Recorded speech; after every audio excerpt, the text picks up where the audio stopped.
So we are discussing since last 2 days the Jammu Kashmir Appropriation Bill and also the Jammu Kashmir Appropriation Bill number 2, both relating to J&K's budget for the year. There has been an emphasis on the larger context of the budget being presented here, and also the need for the Legislative Assembly to actually discuss it so that there's representation on matters related to the budget, the taxation in particular. Whilst the points are very well taken, and I thank all the 24 members who have spoken with great interest in the activities which are being undertaken by the government in J&K, political activities, and also the economic activities. The economic activities are there for everyone to see as much as the political activity in the context of the delimitation exercise which is going on is being undertaken with all the stakeholders actively engaging with the authorities. So with certainty and also with a sense of rapidity, both the economic and also the political activities are happening, and for everyone to not just see but also to participate. And therefore, in the context of post 370, Article 370, the concerns expressed by the honourable members and also the activities which are getting represented in the various budgetary allocations, where the context of the discussion and the content of the discussions as well. I thank again all the 24 members who participated in the discussion, and whilst I give an overall sense of what is happening through the budget, I also will address some of the concerns raised by the members, which are on the political side of things. As one of our honourable members did happen to state, the discussion went on to talk about many other things which may be core to the political economic situation prevailing in the state, but it was relatively lesser on the budget and more on the other things. That's well taken as well. Sir, post 370, many of the members have referred to the fact that about 890 central laws have now become active in the state, and they've become applicable to J&K as well. Whilst it's been applicable as and when the law has been passed in the parliament, the entire country benefited from it, but J&K has started getting benefit of it post removal of 370. And many of the unjust and discriminatory laws have also been, at the state level, have also been removed. Through 250 state laws have been completely repealed, and 130 state laws have been modified.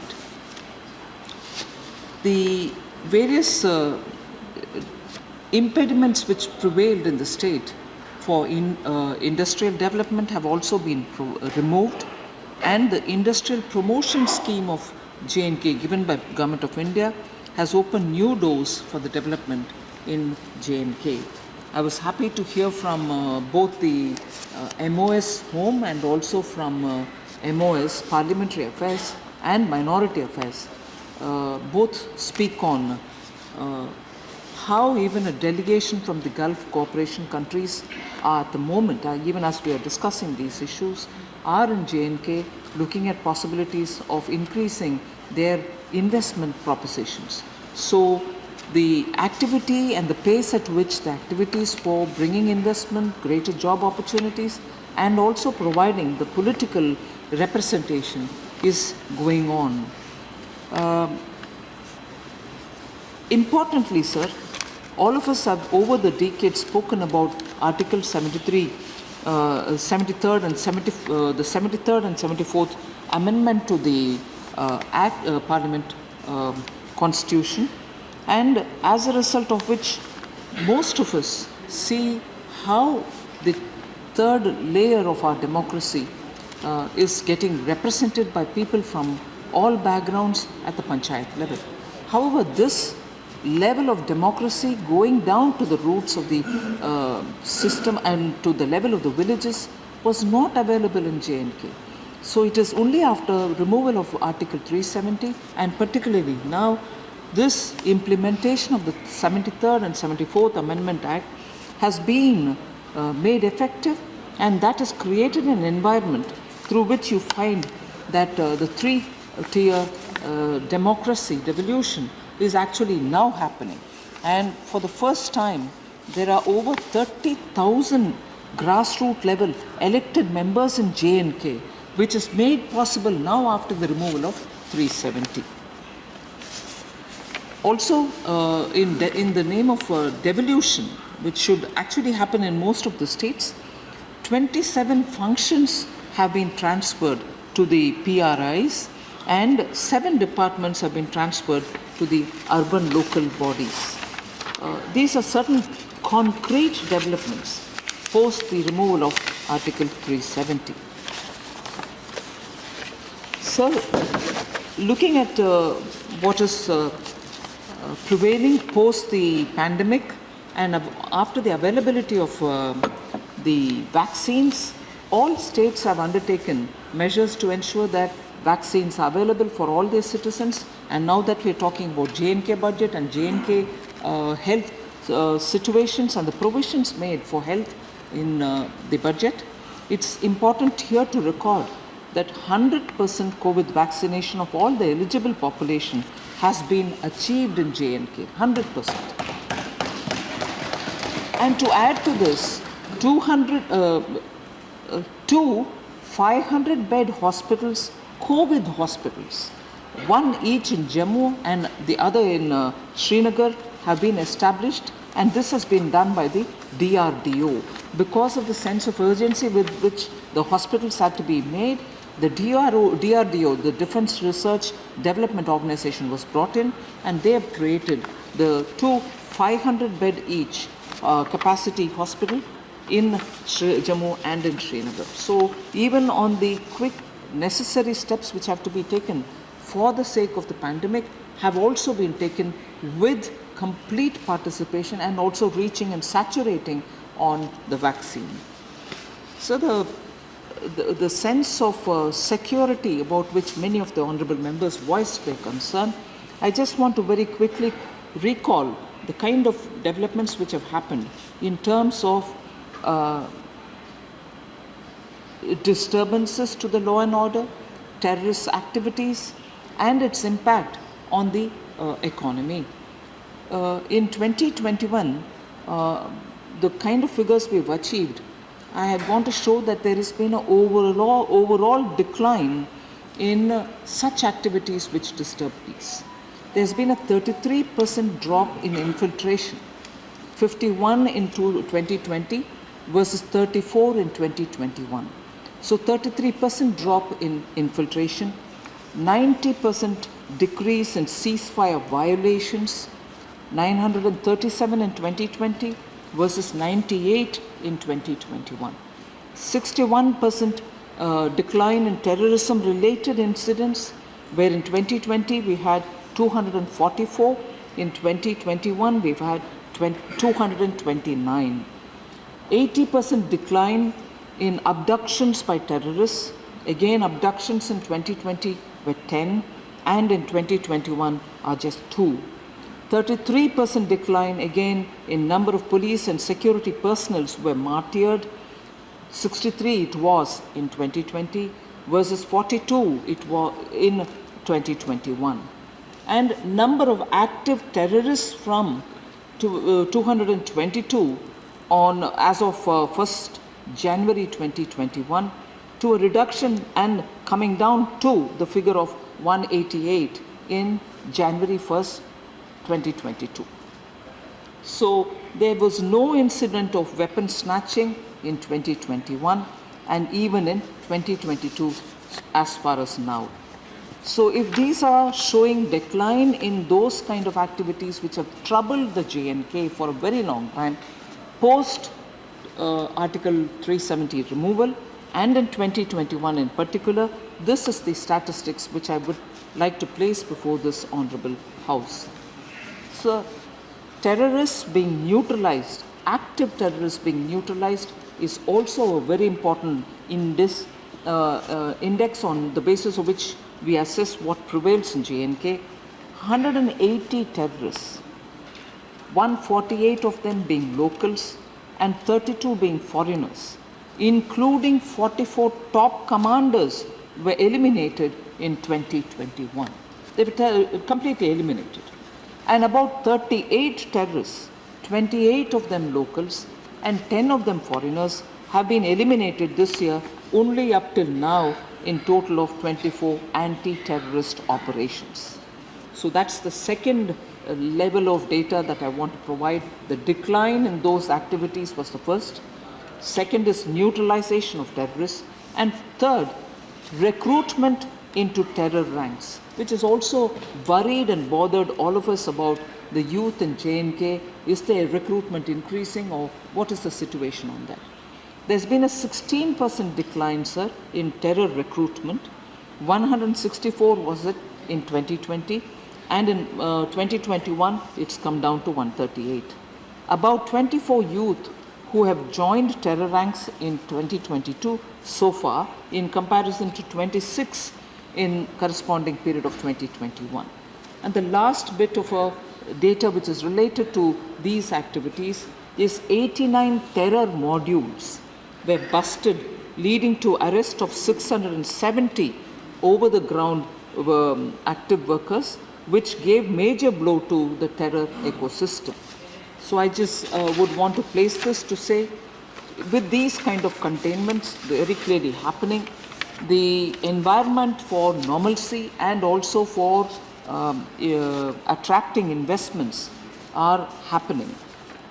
So one thing which is very important, when very many members spoke about inclusion, are all the benefits reaching everybody, is the common man being included in the so-called announcement which are coming, were the words which very many honorable members spoke, and that is a genuine concern, and I would like to address it.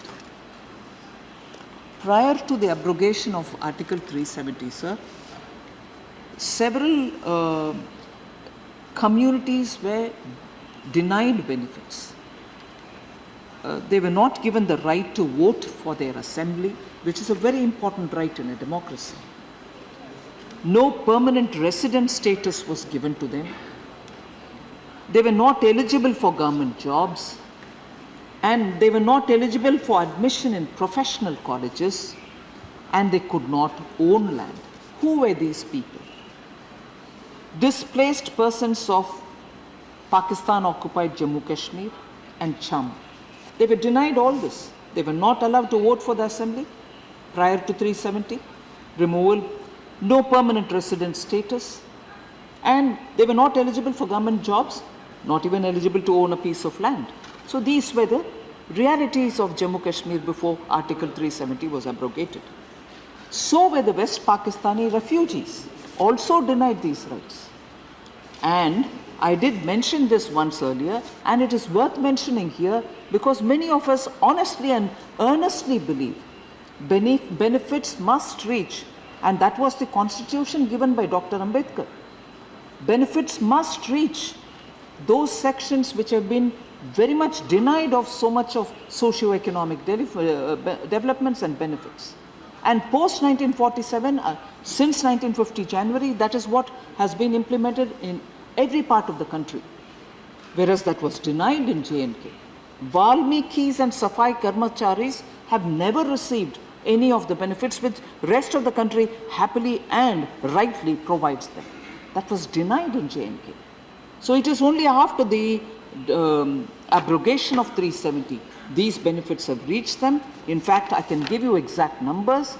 Displaced persons of Pakistan-occupied J&K and Cham, 41,684 families have been given the benefits. They've been given financial assistance of 5.50 lakh per family under the PMDP, the development program of 2015. Reservations in direct recruitment and admissions in various institutions for residents, particularly at the international border, who are mostly people from Pakistan-occupied J&K, and also from charmed regions have all been given these assistance, and their total, as I said a minute ago, is 41,684 families who did not have it any time before the abrogation. So are the West Pakistani refugees, sir.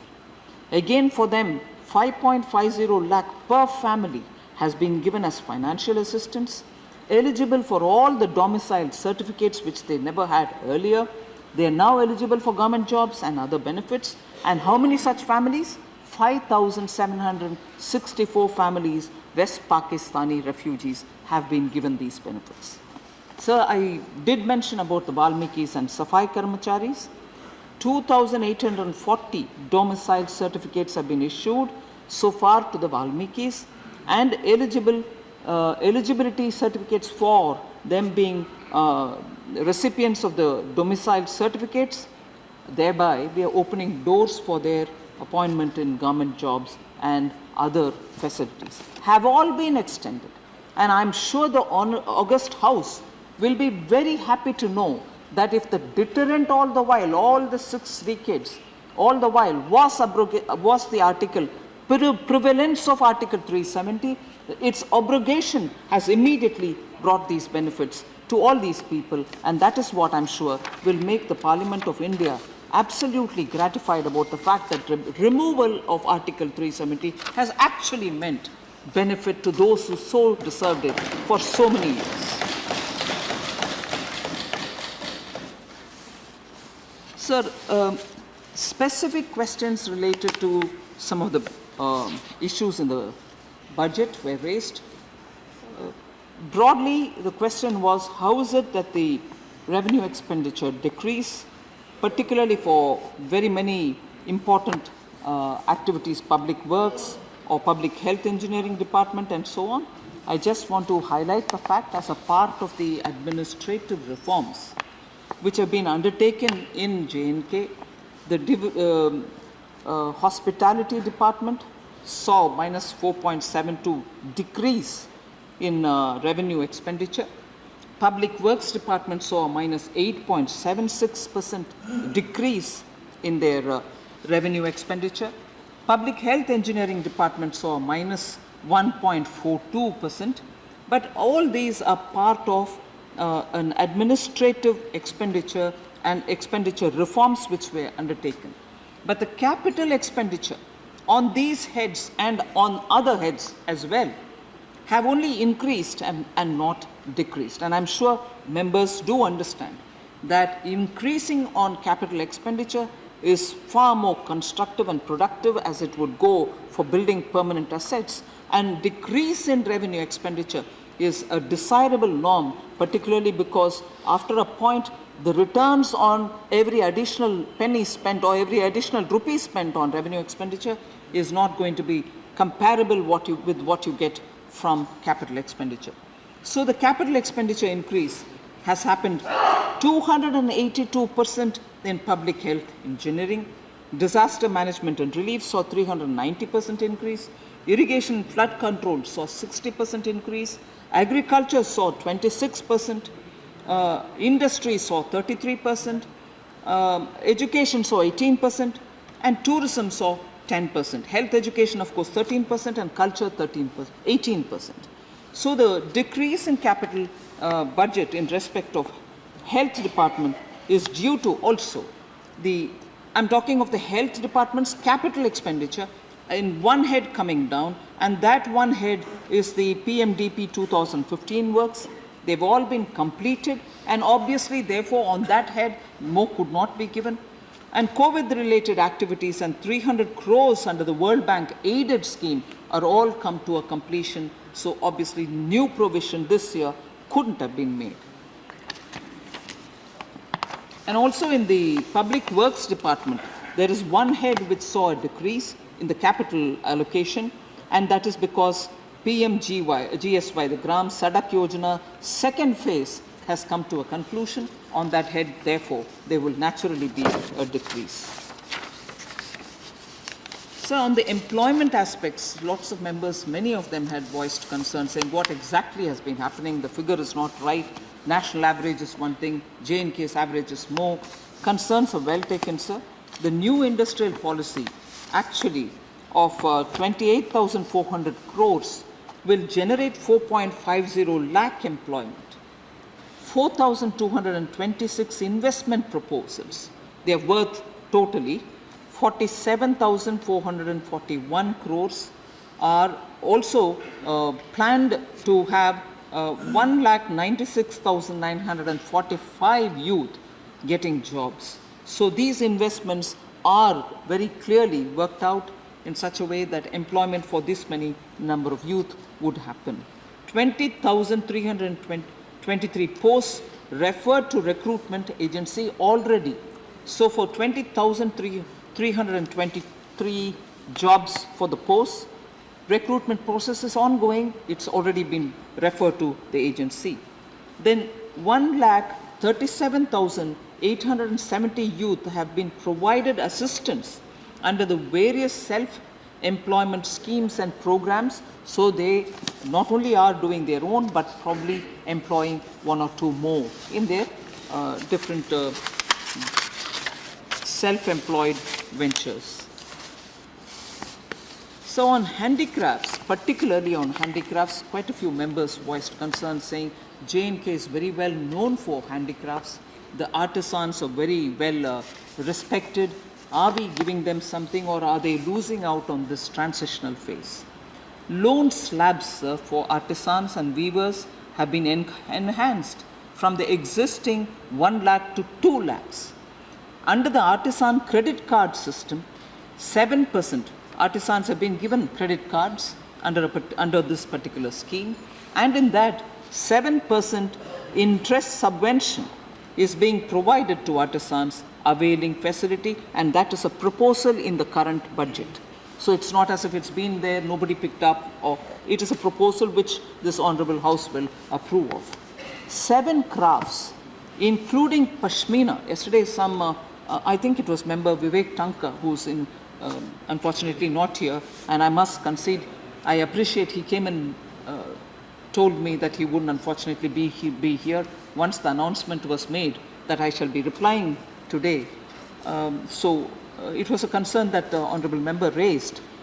Pashmina shawls and carpet making have been registered under the GI Act, meaning the geographical indices, which is identity, which is given to certain unique traditional crafts have been given for Pashmina and also for carpet weaving from J&K. So we are taking steps to make sure that the artisans, particularly traditional skills, are working out. In fact, if not part of the budget, not part of the mentions which have been here, but I'm aware that there is a step being taken to revive the very famous filigree silver act work, which is very, very delicate and fine work of Kashmir. The filigree work is being restored in master craftsmen from Orissa, if I know right. Amar Patnaik ji will be very happy to know. Filigree experts from Orissa are also being co-opted so that the workers in J&K can benefit from their skills, and that entire filigree thing will get revived. Even this is happening. Sir, much was spoken about the identity of J&K, the symbols which stand for J&K's identity, which I respect. Dal Lake, what's happening to Ular Lake, and so on. Dal Lake in particular, it was a bit sad when members said, oh, it's in a downright bad state. If you go somewhere near it, you'll only have the stench of the lake rather than the fresh, Jammu Kashmir's fresh air. So the work undertaken on the Dal Lake specifically, I'd like to put on record here, sir. The Western Foreshore Road along Dal Lake is to be constructed. Part of the funding is coming from the budget here. It will be constructed afresh. More indigenous lake cleaning machines to be procured. 1.5 square kilometer area to be cleared from what they call lily pads, but I think it is some kind of a weed which grows in the water. They're cleaning it, and during 22-23, 1.5 square kilometer additionally will be taken up for this cleaning. De-weeding and dredging to be conducted along with the shoreline of 1.5 square kilometer area during this fiscal, the coming 22-23. Dredging of acquired lands. Lands were acquired near the western side, if I understand right. Dredging of the acquired land of the lake for 60,000 square meters. 60,000 square meters in 22-23, which is to be converted into water bodies, freshly acquired, but they will become water bodies. In fact, many of the members of parliament who would have visited Dal Lake recently would know that it's far cleaner than what it was for ages, and it has to get cleaner even more. So, concern again was expressed about apples, which is the procurement, growing of more apples and orchards, not just apples, but also apricots and very many. On that as well, the Agriculture and Horticulture Department has been working.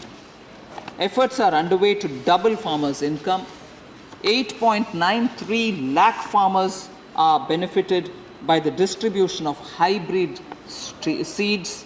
5,500 metric tons of CA storage, as they call it, added in a year, and further 50,000 metric ton of CA storage is to be added in 22-23. Market intervention schemes such as Parvaz for providing subsidy on anti-hail, ओला जो पड़ता है sir, उसके लिए net introduced. There are anti-hail nets which are now available for horticulture farms. So that net has been introduced to prevent loss for fruit growers.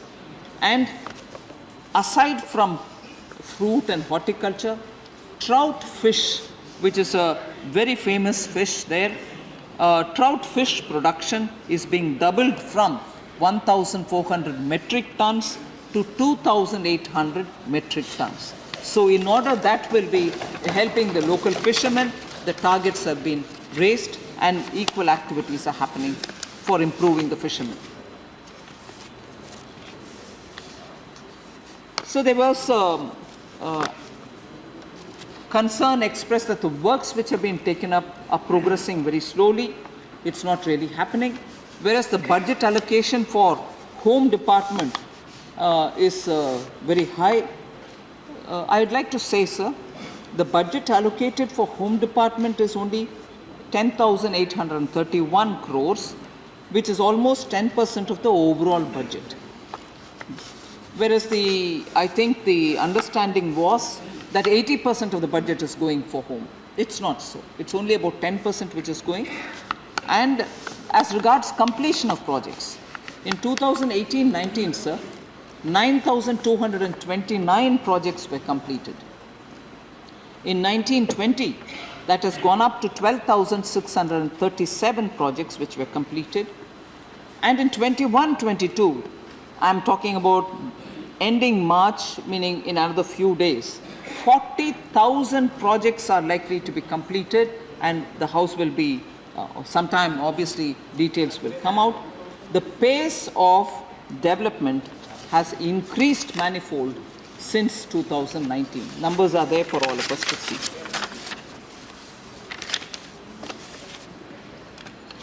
So I'm not getting into too much of the employment data, which of course Minister of State Kishan Reddy ji, Minister of State for Home, had mentioned.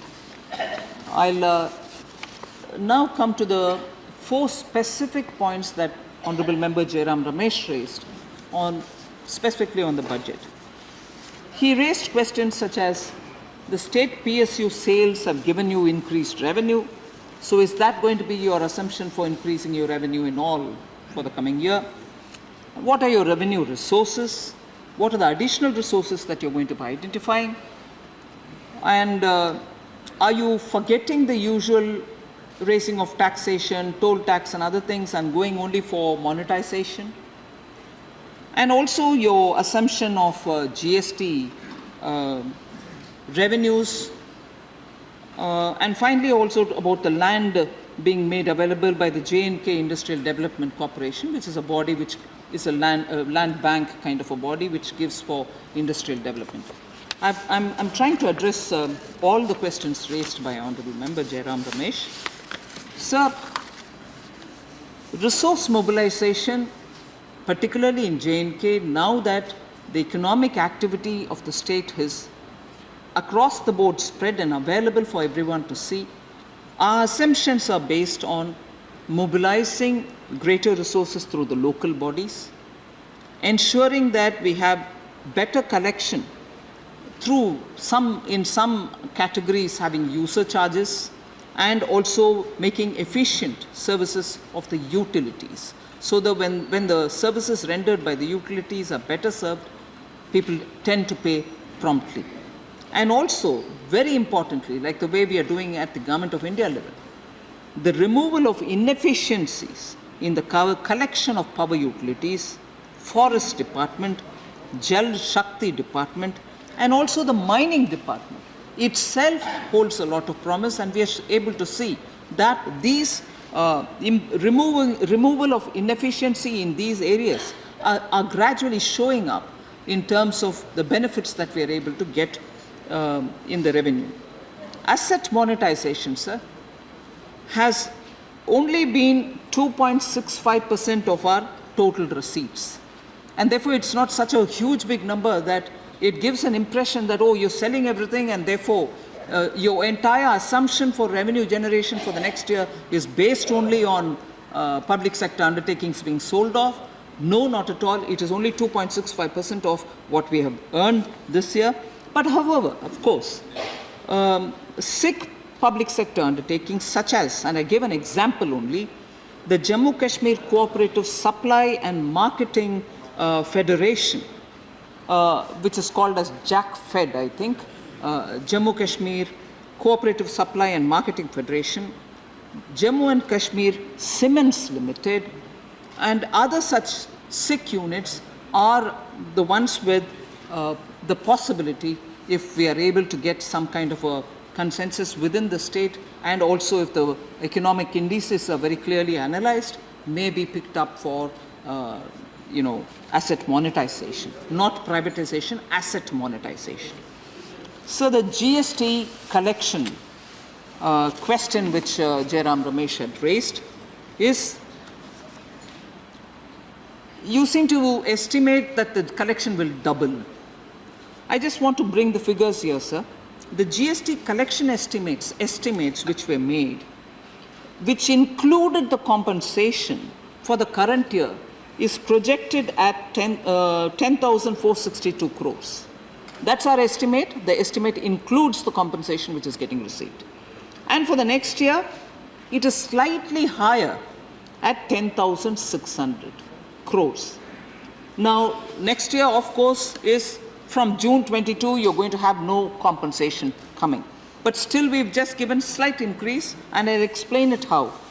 The level of collection, sir, even for this year, as of February, itself is 12,127 crore. And this is Jammu and Kashmir. And I'm so proud to say that is the kind of revenue being generated in a state which is being governed transparently now, and businesses are able to do their functions. Otherwise, tax collection is just not possible in a state like Jammu Kashmir, which is coming out of the pandemic, which is reviving its economic activity. As of February end, we are saying 12,127 crores, which is much higher than the target set for this entire year. And therefore, even though we are at 12,000 crores, slightly over 12,000 crores, our assumption for the next year, therefore the BE for the next year, is only 10,600 crores. Because we know from July 22, the compensation is not going to be there. So we've not really built on this assumption saying it's doubling, and therefore we are going to double revenue. We have been realistic on that. And a figure which I had mentioned in some other context earlier answers partly the question which Jairam Ramesh raised about land allotment for industrial development. 4,226 investment proposals worth 47,441 crores have been received, and they are going to generate 1.97 lakh employments. And they have applied for online land allotment. So this is the land bank which is going to give them the land for it. Land for projects worth 14,000 crores has been approved, out of which 5,000 crores land worth in Kashmir division and 9,000 crores worth in Jammu division has already happened.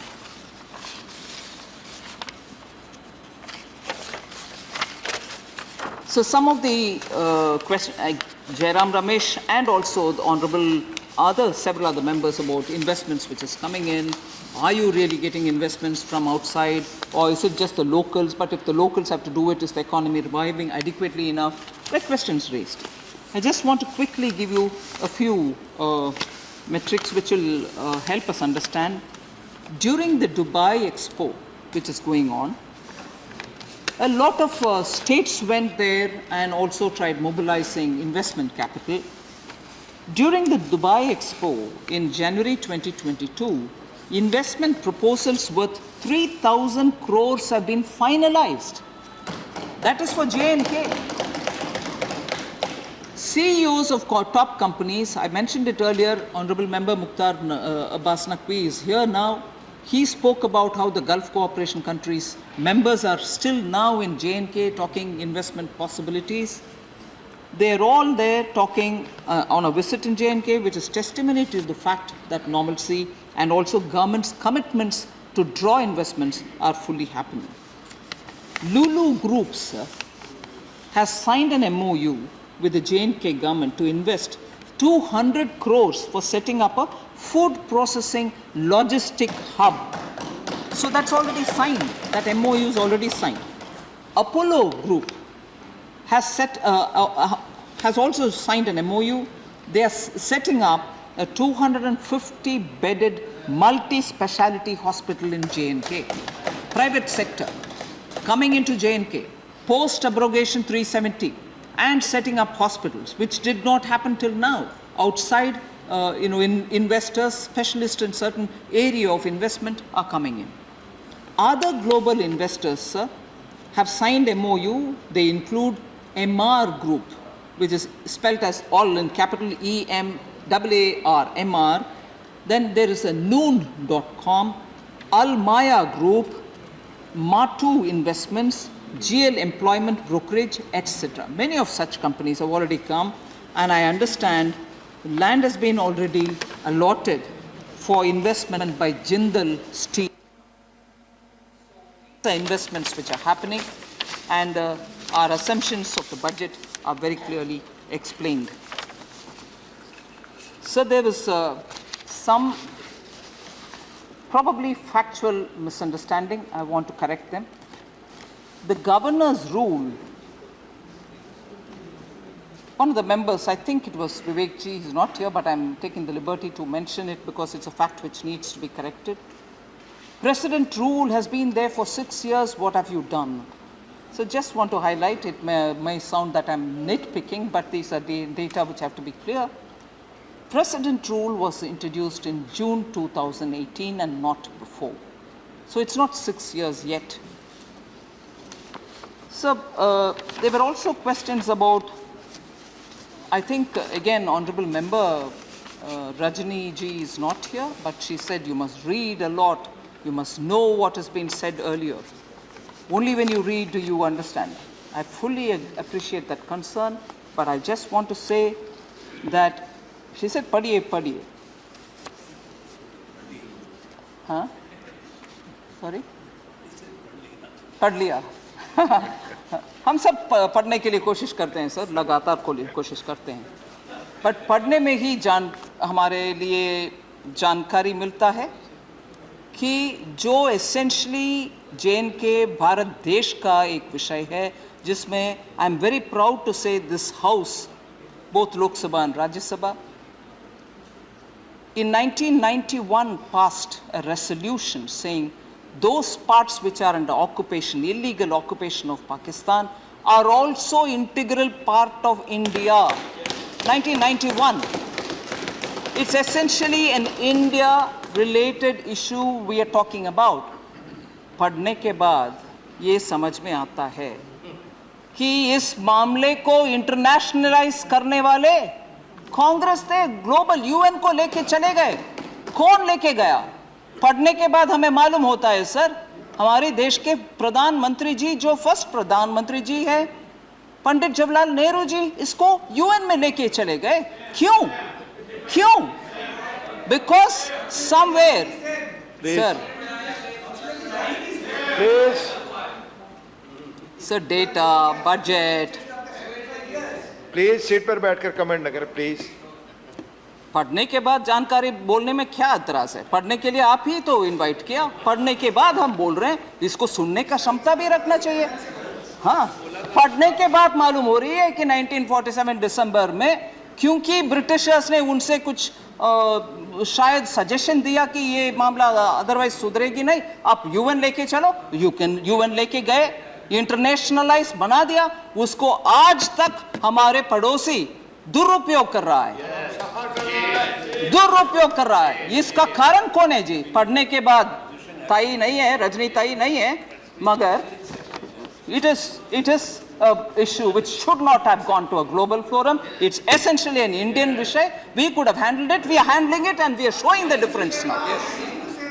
Fair, fair. Please, Sir, please. Sir. Now, sir. I've always. No, 1 minute. Anand Sharma ji, don't put words into my mouth. Yielding has never been my problem. I yield even now. I'll yield even now, provided I finish my sentence. I'll yield even now, provided I finish my sentence. So, padne ke baad, when we try to answer, or when we raise genuine issues, or when we answer some of the questions, many of the members won't be present, or they'll walk out. Answer सुनने का क्षमता रखिए, मैं भी बैठ जाती हूँ, yield भी करती हूँ, मगर ना जब जवाब देते हैं, बात करते हैं या रनिंग कमेंट्री देते हैं सर, मैं बार बार याद दिलाती हूं, मैं जवाब देने के लिए तैयार हूं, मगर जवाब देने के लिए जब मैं उठती हूं, बाहर चली जाते हैं या रनिंग कमेंट्री देते हैं, वो सही नहीं है। आई yield. This is not an issue on which I want to have a partisan discussion or debate. I have also read the same history about our country and of that period. So the fact is that it was the British Parliament which had passed the Union of India Act, and two Dominion states were created, the Dominion of India and the Dominion of Pakistan. There were certain agreements how the princely states, erstwhile princely states, would merge, either join one dominion or the other, through an instrument which was created, the instrument of accession, which is the same sanctity as to be honored, which is a sovereign guarantee and sovereign signature. It was Maharaja Hari Singh who had then approached the government. At the time of the Kabili invasion, when Kashmir was under attack and the enemy forces were Pakistani forces under the guard of Kabilis or tribals, few kilometers from Srinagar airport. That's where the condition was made by the first Prime Minister and the first Home Minister, Sardar Vallabhbhai Patel. That history, each page of those files has been read by both the first Prime Minister and the first Deputy Prime Minister, and accordingly it was a unanimous decision that we will send the Indian Army only when Jammu and Kashmir signs the instrument of accession to become an integral part of India. So what she's referring about the Honorable Minister, about the United Nations, I would like to set this record straight. If the matter was taken to the UN Security Council, the issue was whether there will be a cessation of the military conflict or not. India did not accept the plebiscite. UN Observer's Office was never given that sanctity. India conducted elections. There were elected governments in the state of Jammu and Kashmir. Not only, we fought wars and we made it very clear repeatedly, this is India's position prior to 2014, consistent position that Jammu and Kashmir and Ladakh are an integral part of the sovereign state of Thank India. you, Anand ji. Let Thank that you. be put Thank on you. record. Thank you. Manya Mantri ji, please. Please. Sir. No, no, Manya Mantri ji, please. No, no, Anand, please. No. Manya Mantri ji. Manya Mantri ji. Please. Manya Mantri ji. Sir, we are reading history and we are coming back with certain Please, let us now hear them. Let us hear Honorable Minister, please.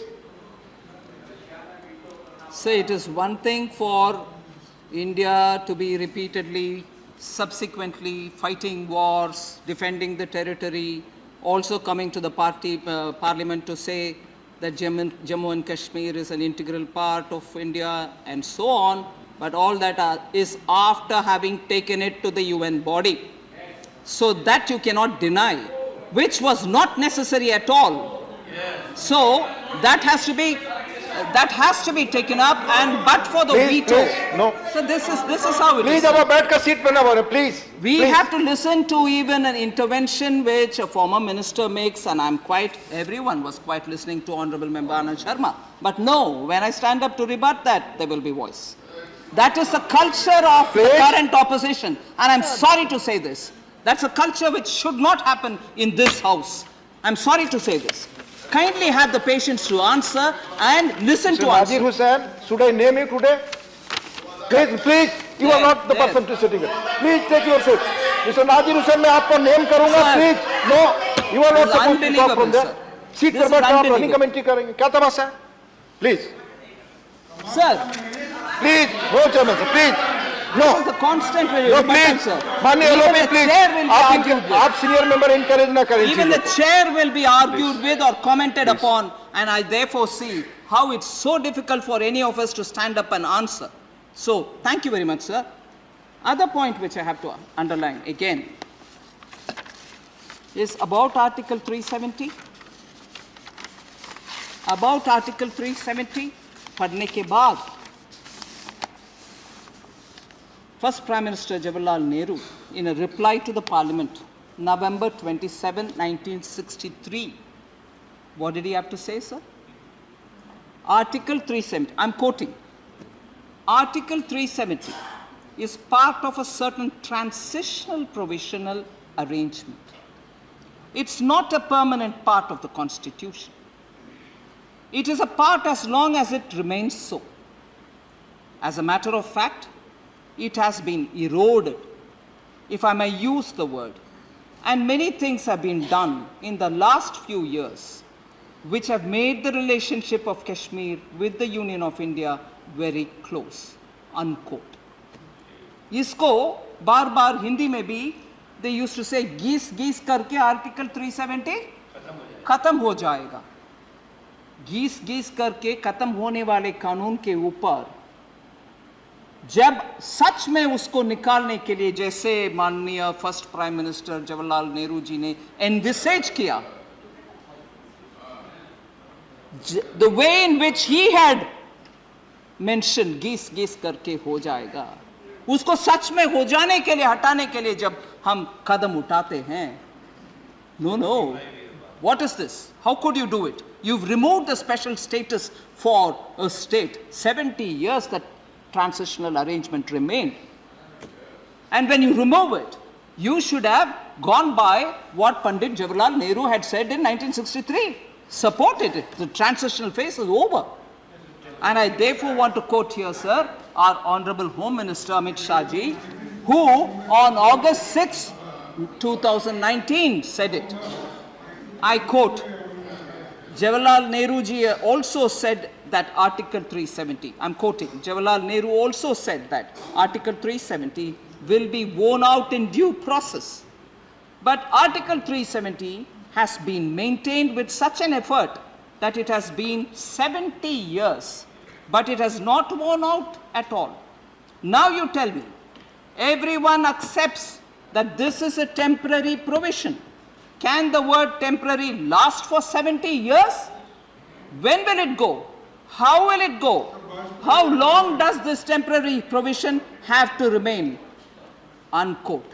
This is what our Home Minister Amit Shah ji said August 6, 2019 while talking about abrogation. And therefore, it is important to understand that although from Jansang's days, our manifestos have spoken about abrogation of 370 and we've kept up that promise. Every BJP manifesto has said it. We've kept up that promise. It's a promise given to the country. And therefore we had to do it, we've fulfilled it. Sir, also, repeatedly we've heard denial about nothing happened, no genocide, no mass migration of people, no running, no fleeing of people, no killing happened. And also various questions about who was the governor there. It was your rule. You were in alliance in Delhi. I just want to put the facts on record, sir. The National Conference government, with the support of the Indian National Congress, was in power in J&K from November 1986 to January 18th, 1990. And Governor Jagmohan ji reached J&K after the resignation of the then Chief Minister Farooq Abdullah ji. Sorry to take the name here, but he was the Chief Minister then. 20th January 1990 is when the governor reaches Srinagar. But whatever happened in 1990, we all know, we list it out and we are all seeing it also. But what happened in 1989 when this government was still in place? November 86 onwards till 18 January 1990. I'll take just the example of 1989 when that government of National Conference and Indian National Congress alliance government was still there. At least 7 major events and 1/8, which is even more important, all happened in 89. Srimati Prabhavati, wife of Sohanlal in Nagam Chadura, was brutally killed by terrorists, and the FIR is still lying there, 46/89 in Shahidganj, Srinagar police station. Sri Dinanath Raina, son of Tarachand, was killed, shot dead by terrorists in Habba Kadal, and that FIR 154/89, 1989 ka incident, still lies in Shahidganj police station. Number 2. Number 3, retired Judge Neelkant, who had sentenced Maqbool Butt. जैसे पूरे conversation Kashmir files के ऊपर चला, budget के ऊपर नहीं चला. Sir, Neelkant. Please. You reply on Kashmir budget. Whatever points we are raised, you reply. VP Singh के साथ कौन थे? VP Singh. I'll answer that also. I'll answer that. आप लोग खुद सपोर्ट करके वहां पर खुद उधर बढ़ावा भी देते हैं, इधर ये बात भी हमको कहते हैं, और देश बचाने के लिए हमने जो काम किया उसकी मजाक भी यहाँ उड़ाते हैं. धन्यवाद माननीय. ठीक नहीं है. धन्यवाद माननीय. आपको कुछ कहना है, धन्यवाद. एक अलग डिबेट रखिए. धन्यवाद. फिर सारे उत्तर हम लोग देंगे. धन्यवाद. Please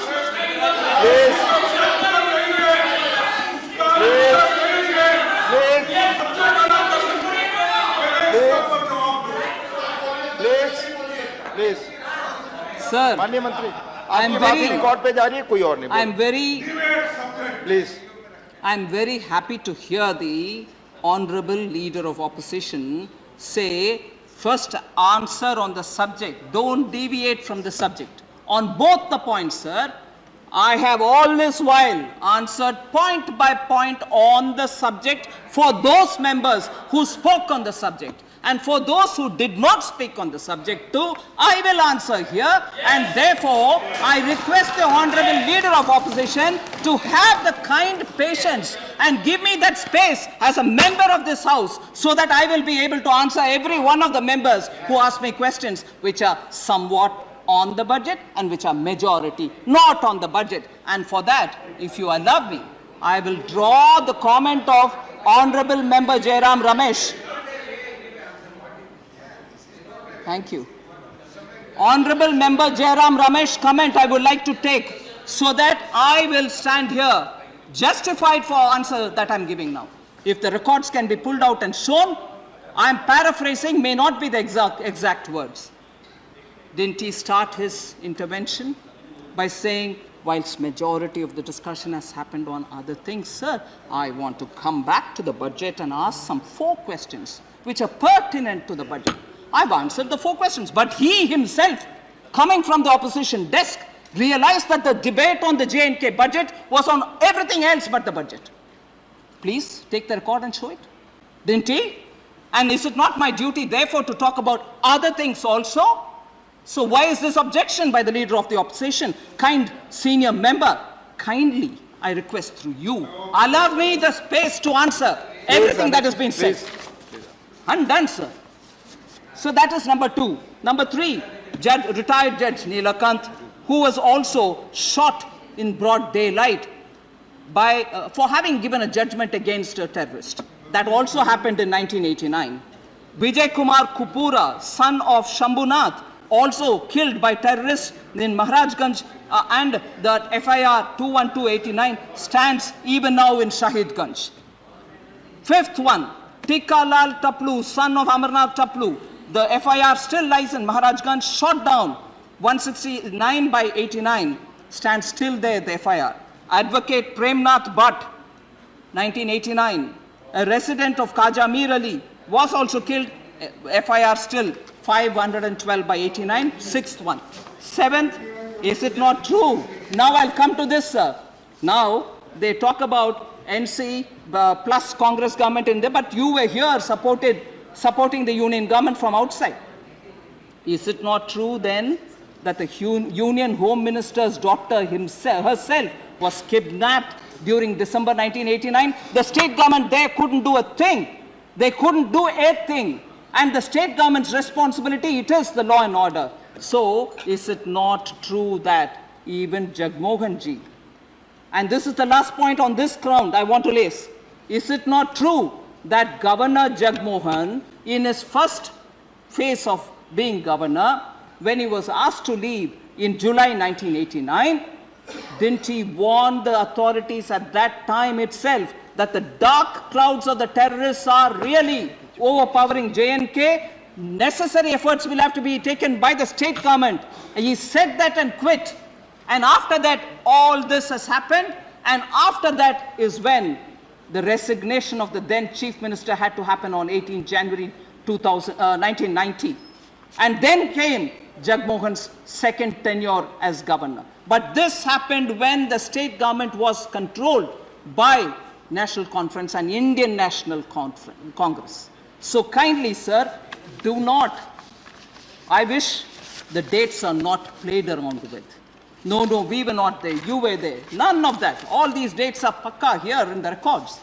So, for something which has been from then messed around, completely injustice done to the people of J&K, after the abrogation of Article 370, you see justice reaching, democracy reaching, economic development reaching, rights for everybody reaching.